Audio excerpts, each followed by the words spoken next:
Hazard communication.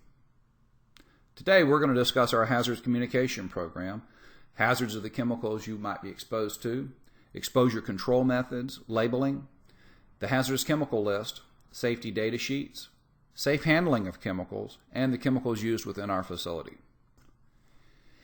The OSHA Hazard Communication Standard requires us to establish a hazard communication program to inform employees about the hazards of the chemicals, how they're supposed to be labeled, what safety data sheets are, and our training program. Implementation of these standards will ensure that employees know the hazards and can identify the chemicals they work with, and this will reduce the incidence of chemical-related occupational illnesses and injuries. We maintain a written hazards communication program. You have a right to review that program, including the chemical list and the safety data sheets for our facility. And if you have any questions, you need to speak with your supervisor or the hazards communication program coordinator to get everything cleared up so you fully understand the hazards of the chemicals. What are SDS sheets? These are known as safety data sheets. Every chemical in our facility will have a safety data sheet. It has a lot of information on it.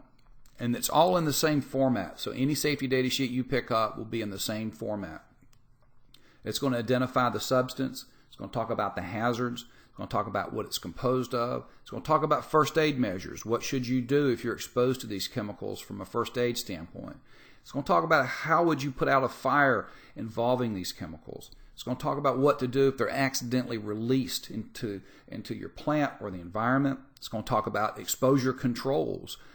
How are you supposed to protect yourself? Personal protective equipment, for example. It's going to talk about the physical and chemical properties of the chemical. It's going to talk about the stability, reactivity. It's going to tell you if it's toxic. Is it toxic? If you're exposed to it, is it going to absorb into your skin, possibly cause some kind of organ problems?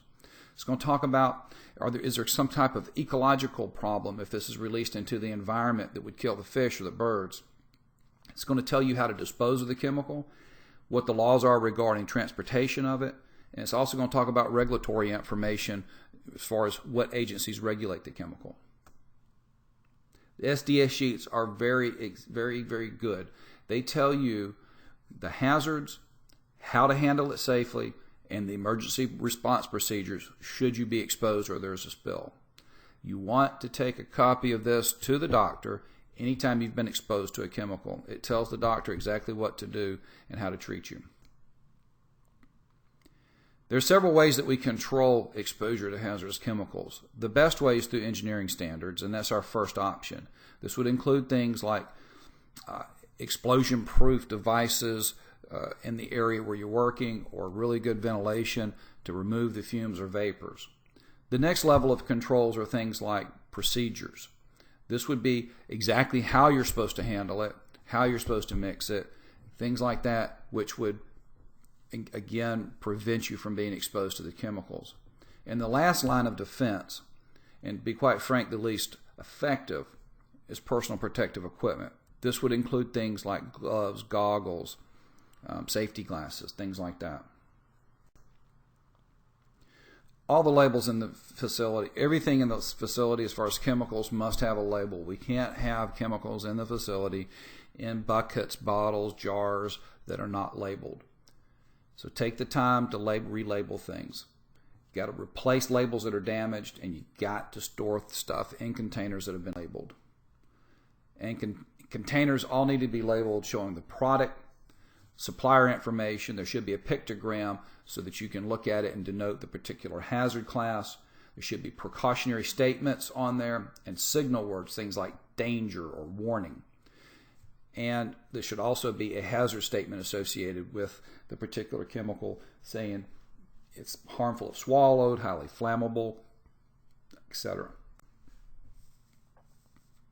We have a hazardous chemical list in the facility.